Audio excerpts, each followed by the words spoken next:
بسم اللہ الرحمن الرحیم۔ عزیزان گرامی، میرے بھائیوں، میری بہنوں،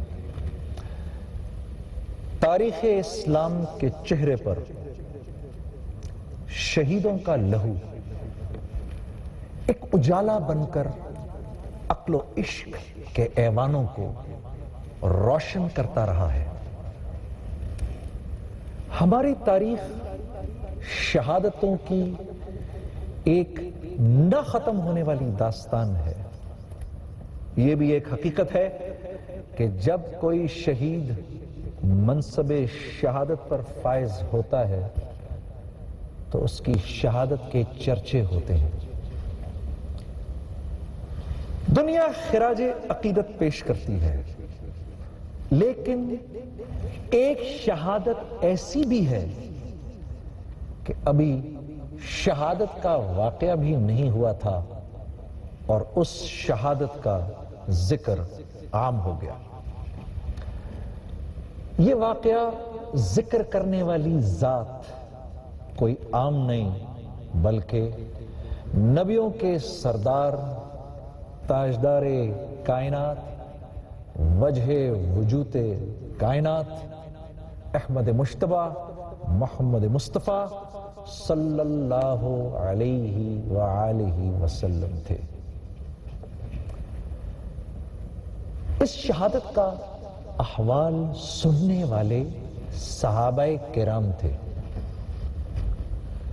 شہادت کی خبر لانے والے فرشتوں کے سردار جبریل امین تھے۔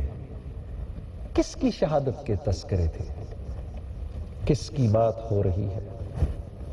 ناظرین، اسی کی شہادت کے تذکرے تھے جنہوں نے شہید ہو کر شہادت کی آبرو بڑھا دی۔ ہاں، وہی نبی کا نواسا جس نے اپنا سب کچھ لٹا کے نانا کا سب کچھ بچا لیا۔ ہاں، اس حسین ابن حیدر پہ لاکھوں سلام کہ جس نے کربلا میں وہ داستان رقم کی جو قیامت تک انسانوں کی رہنمائی کرتی رہے گی۔ لیکن عزیزو، یہ داستان رقم کرنا سہل نہ تھا۔ اس کے لیے کربلا کے ریگزار کا ورق ہوتا ہے۔ حضرت عباس علمدار کے قلم شدہ بازو کا قلم ہوتا ہے۔ ہم شکل پیمبر علی اکبر کے سینے کی روشنائی ہوتی ہے، تب کہیں جا کے حسین یہ داستان تحریر کرتے ہیں۔ کربلا محض جز وقتی واقعہ نہیں بلکہ حق اور باطل کا فلسفہ ہے۔ کربلا محض ایک مقام کا نام نہیں بلکہ ظلم کے آگے ڈٹ جانے کا حوصلہ ہے۔ کربلا صبر کا درس ہے۔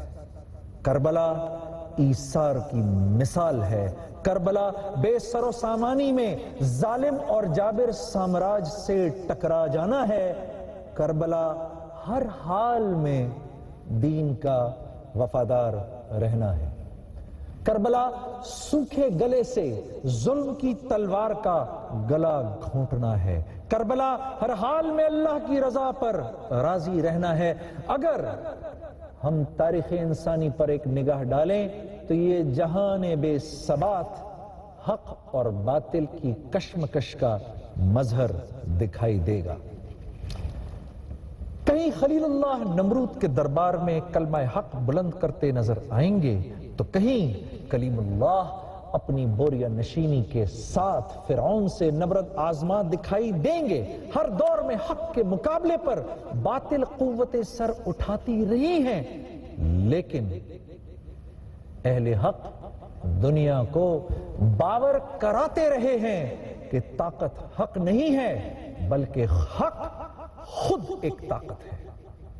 حق خود ایک طاقت ہے۔ اہل حق زمین پر اللہ کے نمائندے ہوتے ہیں میرے دوستو، اور باطل قوتیں شیطان کی آلہ کار ہوتی ہیں۔ ناظرین، حضرت آدم علیہ السلام سے دین اسلام کا آغاز ہوا، انبیاء کرام دین پہنچاتے رہے، باطل قوتوں کا مقابلہ کرتے رہے، دین اپنے ارتقائی مراحل طے کر کے خاتم النبیین صلی اللہ علیہ وآلہ وسلم پر کامل ہوا۔ الیوم اکملت لکم دینکم واتممت علیکم نعمتی وردیت لکم الاسلام دینا۔ دوستو بزرگوں، یاد رہے کہ اسلام مذہب نہیں، اسلام مذہب نہیں ہے بلکہ دین ہے۔ مذہب کا دائرہ عبادات اور اخلاقیات تک محدود ہوتا ہے، جبکہ دین پوری کی پوری حیات انسانی کا احاطہ کرتا ہے۔ دین صرف مسجد و خانقاہ کی حدود میں محدود نہیں ہوتا، دین فرد کا ذاتی معاملہ نہیں ہے، دین سماج پر غالب ہونے کے لیے ہے۔ دین نماز، روزہ، زکوٰۃ، حج، نکاح اور طلاق کا نام ہی نہیں بلکہ اقتصادیات، معیشت، سیاست اور ریاست کا نظام ہے۔ یزید چاہتا تھا کہ دین کی تقسیم کر لی جائے، نماز، روزہ، صبر و شکر، عبادت و ریاضت کا نظام امام حسین سنبھال لیں اور معیشت، سیاست اور ریاست یزید کے تابع ہو۔ اسی مقصد کے پیش نظر یزید نے سیدنا حسین رضی اللہ تعالی عنہ سے مطالبہ کیا کہ وہ یزید کی بیعت کر کے اس کے اقتدار کی توثیق کر دیں تاکہ یزیدیت کو اپنے باطل نظریات رائج کرنے کی کھلی چھوٹ مل جائے۔ یزید کی سرکشی اور دین سے بغاوت کسی سے مخفی نہیں تھی۔ یہی وجہ تھی کہ جید صحابہ کرام جو اس وقت موجود تھے ان میں سے کسی نے بھی اس کی بیعت نہیں کی۔ صحابہ کرام میں کچھ شخصیات کو عرب کا دماغ کہا جاتا تھا، اور دلچسپ بات یہ ہے کہ ان سب کا نام عبداللہ تھا۔ عبداللہ ابن عمر رضی اللہ تعالی عنہ، عبداللہ ابن عباس رضی اللہ تعالی عنہ، عبداللہ ابن زبیر رضی اللہ تعالی عنہ، یہ سب یزید کے مطالبے کو ناجائز سمجھتے تھے۔ یزید کا مطالبہ شدت اختیار کرتا گیا اور دوسری جانب نواسہ رسول جگر گوشہ بطول کا عزم بھی غیر متزلزل رہا۔ کمزور ایمان والوں کی ایک بڑی تعداد یزید کے ہاتھ پر بیعت کر چکی تھی، لیکن نبی کا نواسہ انکار پر مصر تھا۔ لوگ کہتے ہیں کہ حضرت حسین رضی اللہ تعالیٰ عنہ کو انکار بیعت کیوں تھا؟ میں کہتا ہوں کہ یہ سوچو، یزید کو سیدنا حسین سے اصرار بیعت کیوں تھا؟ اکثریت کی بیعت کے باوجود یزید کی ضد تھی کہ حضرت حسین بیعت کریں، کیونکہ یزید جانتا تھا، وہ جانتا تھا سارے بیعت کر لیں، اگر حسین نے بیعت نہ کی تو کسی نے نہ کی، اور اگر کوئی بیعت کرے نہ کرے، حسین نے بیعت کر لی تو سمجھو سب نے بیعت کر لی، کیونکہ حسین کسی فرد کا نام نہیں بلکہ دین کے وارث کا نام ہے۔ حسین حق کا استعارہ ہیں، حسین دین کے نمائندے ہیں، حسین آدم سے خاتم تک تمام اہل حق کے وارث ہیں۔ یزید کے اصرار کی شدت اتنی بڑی کہ نواسہ رسول کو مدینہ چھوڑنا پڑ گیا۔ مدینہ چھوڑنے کا سبب یہ تھا کہ اطلاع ملی تھی کہ یزید کے کارندے مدینے میں نواسہ رسول کو شہید کرنا چاہتے ہیں۔ کربلا کے بعد کے واقعات نے ثابت کیا کہ سیدنا حسین کا فیصلہ کس قدر دانشمندانہ تھا، کیونکہ کربلا کے بعد واقعہ حرہ میں مکے اور مدینے میں صحابہ کرام کی شہادتیں ہوئیں اور حرمین کا تقدس پامال ہوا۔ 28 رجب سن 60 ہجری کو آپ نے مدینہ چھوڑا، نانا کے روزے پر آئے، الوداعی سلام کیا۔ ناظرین، یہ کہنا بہت آسان ہے، یہ کہنا بہت آسان ہے۔ آج جو زائرین مدینہ جاتے ہیں، کبھی ان سے پوچھئے تو صحیح، جب مدینے سے رخصت ہوتے ہیں تو ان کی کیا قلبی کیفیت ہوتی ہے؟ زائرین اور تاجدار مدینہ میں تعلق غلام اور آقا کا ہے، لیکن حسین کا رشتہ صرف غلام اور آقا کا نہیں تھا۔ حسین نبی کریم صلی اللہ علیہ وسلم کے نواسے، زہرا کی گود کے پالے، علی المرتضیٰ کے نور نظر اور لخت جگر تھے۔ حسین وہ تھے کہ محبوب خدا نماز ادا کر رہے ہوتے اور سجدے میں پشت پر آ کر بیٹھ جاتے تو نبی سجدے سے سر نہ اٹھاتے جب تک کہ حسین خود نہ اتر جائیں۔ حسین وہ تھے کہ مصطفیٰ جان رحمت سونگ کر فرمایا کرتے تھے کہ یہ میرا جنتی پھول ہے۔ حسین وہ تھے کہ جن کے ناز اس نبی نے اٹھائے تھے کہ جس نبی کے ناز خدا اٹھاتا ہے۔ کس دل سے مدینہ چھوڑا ہوگا؟ اپنے اہل خانہ کے ساتھ مدینے سے مکے کی جانب سفر کا آغاز کیا۔ 4 شعبان سن 60 ہجری کو مکہ پہنچے۔ اب حج کا انتظار ہو رہا ہے کہ حج ادا کریں گے۔ اطلاع ملتی ہے کہ قاتل حاجیوں کے روپ میں مکے آ رہے ہیں نواسے رسول کو شہید کرنے کے لیے۔ اس پر حج سے ایک دن پہلے آپ نے 8 ذی الحج کو مکے سے بھی رخصت سفر باندھا۔ دنیا حج کرنے آ رہی تھی اور حسین جا رہے تھے۔ آنے والے حج کرنے آ رہے تھے، جانے والا حج بچانے جا رہا تھا۔ 2 محرم سن 61 ہجری کو کربلا میں وارد ہوئے۔ یہی وہ جگہ تھی جہاں حق اور باطل کا معرکہ ہونا تھا۔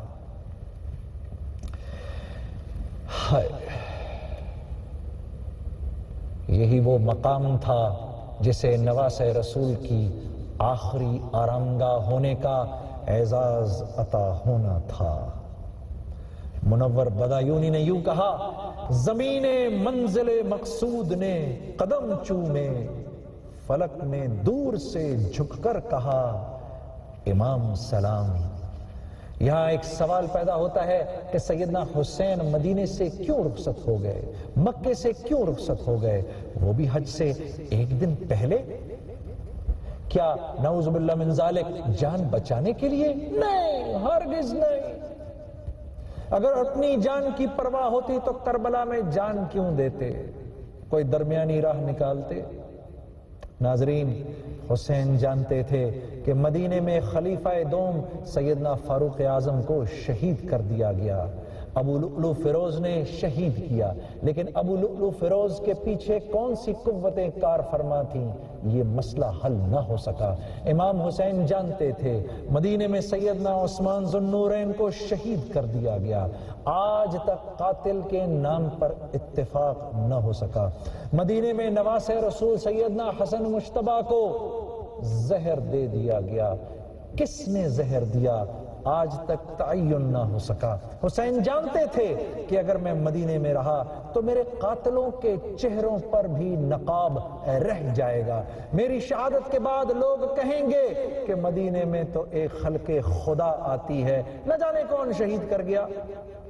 اگر مکے میں شہید ہوا تو مورخ لکھے گا کہ دنیا بھر سے حجاج آئے ہوئے تھے، معلوم نہیں کس نے شہید کر دیا۔ اس لیے امام حسین نے مدینہ اور پھر مکہ چھوڑا اور کربلا پہنچے۔ لوگ کہتے ہیں کہ یزیدی امام حسین کو دھوکے سے کربلا لائے، میں اس بات سے متفق نہیں ہوں۔ حسین عقل و فہم و شعور اور تدبر و فراست کی معراج تھے، انہیں کون دھوکہ دے سکتا ہے؟ یزیدی دھوکے سے حسین کو کربلا نہیں لائے، بلکہ حقیقت یہ ہے کہ حسین نے اپنی فراست سے اپنے قاتلوں کو گھیر کر کربلا میں جمع کیا تاکہ واضح ہو جائے کہ اب 2 ہی طبقات ہیں، ایک طرف ظالم اور دوسری جانب اہل حق۔ اب کسی کا چہرہ مخفی نہ رہے گا، قاتل بے نقاب ہوں گے اور ہوئے۔ آج ایک ایک قاتل کا نام تاریخ میں محفوظ ہے۔ میں عرض کر رہا تھا کہ 2 محرم سن 61 ہجری کو کربلا پہنچے، 4 محرم تک خیمے نصب کیے، خیمے نہر فرات کے 7 نصب کیے تھے۔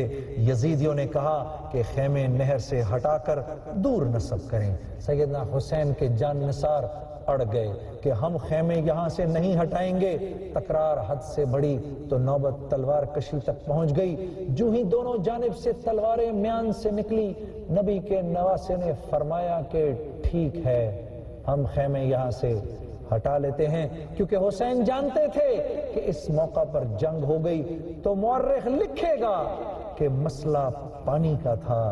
حسین نے خیمے ہٹا لیے کہ دنیا پر کھل جائے یہ معرکہ پانی کا نہیں، حق اور باطل کا ہے۔ عزیزوں، 7 محرم آ گئی اور پانی بند ہو گیا۔ کیا ظلم تھا کہ جانور تو نہر فرات سے پانی پیتے تھے مگر نبی کی آل پر پانی بند تھا۔ نعمان کریم عارض انصاری نے کیا خوب کہا، یہ فقط منشأ تقدیر تھا، ورنہ لوگوں ایک اشارے سے زمانے میں برستا پانی۔ حسین مجبور نہیں تھے، مظلوم تھے۔ اگر نہر فرات کو اشارہ کرتے تو پانی قدم بوسی کو آتا، فلک کی جانب نگاہ کرتے تو آسمان پانی برساتا، لیکن حسین تو اللہ کے ہر فیصلے کے آگے سر تسلیم خم کیے ہوئے تھے، اور اللہ حسین کے ذریعے دنیا کو بتا رہا تھا کہ میرا بندہ ایسا بھی ہو سکتا ہے۔ نواس رسول نے متعدد بار حجت تمام کی کہ خوب جان لو، سمجھ لو میں کون ہوں، میں کون ہوں، کس کا بیٹا ہوں، کس کا بھائی ہوں اور کس کا نواسا ہوں۔ ایسا یزیدی ان حقائق سے بے خبر تھے؟ بالکل نہیں۔ انہیں تو بس ایک ہی ضد تھی کہ حسین بیعت پر آمادہ ہو جائیں یا پھر انہیں شہید کر دیا جائے۔ یہی وہ ظالم لوگ تھے جو یزید اور ابن زیاد کی خوشنودی اور دنیاوی انعام و اکرام کے لالچ میں نواس رسول کے مقابلے پر آ کھڑے ہوئے۔ 9 محرم آ گئی۔ یزیدی جنگ مسلط کرنا چاہتے تھے مگر نواس رسول نے فرمایا کہ ہم آج رات اپنے رب کے حضور سجدہ ریزی چاہتے ہیں۔ لوگ کہتے ہیں کہ 1 رات کی مہلت مانگی تھی، نہیں، ہرگز نہیں، بلکہ 1 رات کی مہلت دی تھی کہ مزید سوچ لو تم کس نبی کے امتی ہو اور کس کے مقابلے پر کھڑے ہو۔ یہ رات عاشور کی رات تھی، ساری رات سیدنا حسین اور ان کے جان نثار اللہ کے حضور اپنی بندگی پیش کرتے رہے۔ رات کا ایک پہر ایسا بھی آیا کہ جب نبی کے نواسے نے اپنے تمام ساتھیوں کو جمع کیا اور فرمایا کہ یہ لوگ میری جان کے در پہ ہیں، میں تمہیں اجازت دیتا ہوں کہ تم لوگ چلے جاؤ۔ کوئی نہ گیا۔ حسین کردار پیمبر کے وارث ہیں، چراغ گل کیا کہ اگر میرے سامنے جاتے ہوئے شرماتے ہو تو تاریکی میں چلے جاؤ۔ چراغ روشن کیا، دیکھا سب موجود ہیں، کوئی نہ گیا۔ یہاں ایک بات میرے ذہن میں آتی ہے، دیکھیے انسانی نفسیات یہ ہے کہ انسان اپنی جان بچانے کے جتن کرتا ہے، لیکن کربلا میں ایک دوسرا رخ نظر آتا ہے۔ لوگ اپنی جانوں کی پرواہ نہیں کرتے بلکہ اپنی جانیں نبی کے نواسے پر صدقہ کرنے کے لیے بے چین ہیں، کیونکہ وہ جانتے تھے کہ بقائے دائمی نواس رسول سے وابستگی میں ہے۔ چشم فلک بھی حیرت زدہ ہوگی کہ کیسے جان نثار ہیں جن پر جان نثاری نثار ہوتی ہے۔ دوسری جانب یزیدی خیمے، وہاں جنگ کی تیاریاں ہو رہی ہیں۔ عمر ابن سعد اور حر ٹہلتے رہے اور سوچتے رہے کہ کل جنگ ہوگی. اگر یزید کا ساتھ دیا تو دنیاوی انعام و اکرام ملے گا، اگر حسین کا ساتھ دیا تو بھوک پیاس ہی برداشت نہیں کرنی ہوگی بلکہ جان سے بھی جانا پڑے گا، لیکن آخرت میں جنت ملے گی. حسین کا ساتھ دینے میں انعام ادھار تھا لیکن دائمی تھا، یزید کا ساتھ دینے میں انعام نقد تھا مگر عارضی تھا. ابن سعد اور حر نے رات بھر خوب سوچ بچار کی اور بالآخر فیصلہ کر لیا. عمر ابن سعد نے فیصلہ کیا کہ آخرت کی آخرت میں دیکھی جائے گی، ابھی جو مل رہا ہے وہ لے لو. اس کے برعکس حر نے طے کیا کہ یزید کی خوشنودی پانے سے دنیا اچھی ہو جائے گی پر آخرت میں بربادی ہے. لہذا دونوں نے اپنے اپنے فیصلے کیے اور اگلے دن حر اپنے بھائی، بیٹے اور غلام کے ساتھ امام حسین کی خدمت میں آ گئے، جبکہ عمر ابن سعد یزیدی فوج میں رہا. آج دونوں کے فیصلوں کا مستقبل ہم دیکھ سکتے ہیں کہ عمر ابن سعد نفرت کی علامت بن گیا، دنیا بھی نہ ملی اور آخرت بھی ہاتھ سے گئی، جبکہ دوسری جانب حر کا نام عزت اور تکریم کی علامت بن گیا، دنیا میں بھی حسین کی غلامی کا اعزاز پایا اور آخرت میں جنت کا حقدار ٹھہرا.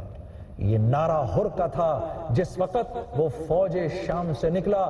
دیکھو یوں نکلتے ہیں جہنم سے، یوں نکلتے ہیں جہنم سے خدا والے. عزیزو، اگر ہم دونوں لشکروں کا جائزہ لیں تو یہ بات سامنے آئے گی کہ دونوں جانب مسلمان تھے، نمازی تھے، قرآن کے قاری تھے. پھر کیا بات ایسی تھی کہ ایک طرف جنت تھی تو دوسری طرف جہنم. بات کل اتنی تھی کہ ایک جانب جد و جہد خودی کے لیے تھی اور دوسری جانب خدا کے لیے تھی. ایک جانب حسین تھے، دوسری جانب حسین نہیں تھے. جہاں حسین تھے وہیں دین تھا، وہیں حق تھا، وہیں سچ تھا. 10 محرم کا دن آ گیا.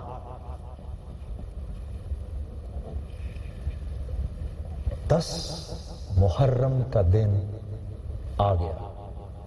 معرکہ ہوا.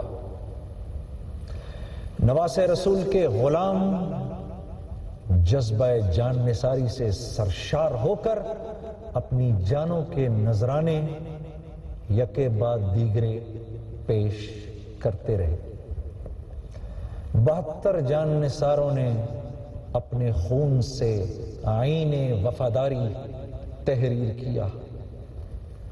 سلیم کوثر نے کیا خوب کہا کہ یہ فقط عظمت کردار کے ڈھب ہوتے ہیں، یہ فقط عظمت کردار کے ڈھب ہوتے ہیں، فیصلے جنگ کے تلوار سے کب ہوتے ہیں. جھوٹ تعداد میں کتنا ہی زیادہ ہو سلیم، اہل حق ہو تو 72 بھی غضب ہوتے ہیں. ان 72 جان نثاروں کی کیا عظمت کہ ان کی شہادت کے بعد جوانان جنت کے سردار انہیں مقتل سے خیمہ گاہ کی جانب خود اٹھا کر لاتے رہے. جوانان بنی ہاشم اپنی جانیں فدا کرتے رہے. اللہ رے استقامت حسین، اللہ رے. یہ استقامت اور یہ صبر کہاں سے آیا؟ بس نواسے رسول کے پیش نظر دین تھا، میرے اللہ کے حکم تھے۔ یزید دین کی اصل شکل بگاڑنا چاہتا تھا، آپ نے 72 ساتھیوں پر دین کو قربان نہیں کیا، بلکہ 72 ساتھی دین پر قربان کر دیے۔ اپنے خاندان پر دین کو قربان نہیں کیا، بلکہ دین پر خاندان فدا کیا۔ دین کو خود پر قربان نہیں کیا، بلکہ خود کو دین پر قربان کیا۔ یہی حسینیت ہے، یہی حسینیت ہے۔ اتنی لاشیں اٹھا کر بھی کہتے ہیں کہ میں اپنی بات پر قائم ہوں، میں بیعت نہیں کروں گا۔ حسین اپنے ہاتھ کی قدر و قیمت پہچانتے تھے، جانتے تھے کہ میں نے بیعت کی تو یہ حق کی بیعت ہوگی۔ باطل کے ہاتھ پر جب سب ساتھی شہید ہو چکے تو خود نبی کا عمامہ سر پر رکھ کر اور حسن مجتبیٰ کا جبہ زیر تن کیے، ہاتھ میں علی المرتضیٰ کی تلوار لے کر نکلے۔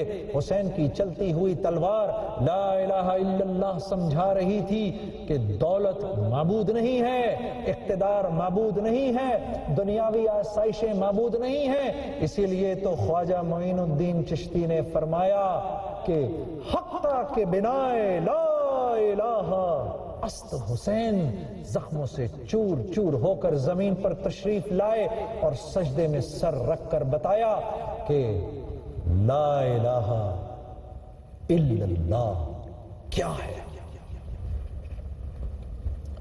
جیسے کہ سجدے میں گویا کہہ رہے ہوں کہ پروردگار 72 ساتھی بھی نہیں ہیں، عباس و علی اکبر بھی نہیں ہیں، عون و محمد بھی نہیں ہیں، قاسم و علی اصغر بھی نہیں ہیں، میرے مالک بس میں اور تو، بس میں اور تو۔ شمر نے سر پر وار کیا، شمر کے چہرے کو دیکھا اور فرمایا صدق اللہ و رسولہ، کیونکہ میرے نبی صلی اللہ علیہ وسلم نے فرمایا، آپ نے فرمایا کہ میں ایک ابلق کتا دیکھ رہا ہوں جو میری اولاد کا خون چاٹ رہا ہے۔ شمر پر نظر پڑی، اس کے چہرے پر ابلق کے نشان تھے۔ شمر نے سر پر وار کیا، جسم سے جدا ہوتا ہوا سر اعلان کر رہا تھا کہ پروردگار میں بھی نہیں، بس تو ہی تو، بس تو ہی تو، بس تو ہی تو۔ یہی تو فرماتے تھے حسین کہ اے پروردگار، اگر میں نے ساری کائنات کو پا کر تجھے کھو دیا تو میں نے کیا پایا؟ کچھ بھی نہیں۔ اور اگر میں نے تجھ کو پا کر ساری کائنات کو کھو دیا تو میں نے کیا کھویا؟ کچھ بھی نہیں، کچھ بھی نہیں، کیونکہ میرا سب کچھ میرے مالک تو ہی تو ہے۔ دوستو، ظالم نے جو سر اپنے آگے جھکانا چاہا تھا وہ سر جھکا تو بس اللہ کے حضور یہی حسین کی جیت تھی، یہی حق کی جیت تھی، یہی سچ کی جیت تھی۔ فتح اور شکست کا معیار یہ نہیں ہوتا کہ کون مرا اور کس نے مارا، بلکہ معیار یہ ہوتا ہے کہ جب دو قوتیں مد مقابل آتی ہیں تو جو مقصد پالے وہ فاتح ہے۔ اسی کو اقبال نے کہا، شہادت مطلوب و مقصود مومن، نہ مال غنیمت نہ کشور کشائی۔ یزید قتل کر کے مقصد نہ پا سکا، حسین قتل ہو کے مقصود ہوئے۔ تاریخ گواہ ہے کہ بعد کربلا حضرت زینب بنت علی اور امام زین العابدین نے اپنے صبر اور خطبات سے یزیدیت کے ایوانوں میں زلزلے برپا کیے اور کربلا کی قربانیوں کو ساری دنیا کے سامنے پیش کر کے باطل چہروں سے نقاب اتار دیے۔ کربلا تاریخ کے اوراق میں کوئی گمشدہ سانحہ نہیں، بلکہ وہ حقیقت ہے جو ہر دور کے انسان کو اپنی طرف متوجہ کرتی ہے۔ کربلا ہر دور کے مظلوم کا سہارا ہے، باطل سامراج سے ٹکرا جانے کا حوصلہ ہے۔ جوش ملی آبادی نے کیا کہا؟ کربلا اب بھی حکومت کو نگل سکتی ہے، کربلا تخت کو تلووں سے مسل سکتی ہے، کربلا خار تو کیا آگ پہ بھی چل سکتی ہے، کربلا وقت کے دھارے کو بدل سکتی ہے، کربلا قلعہ فولاد ہے جراروں کا، کربلا نام ہے چلتی ہوئی تلواروں کا۔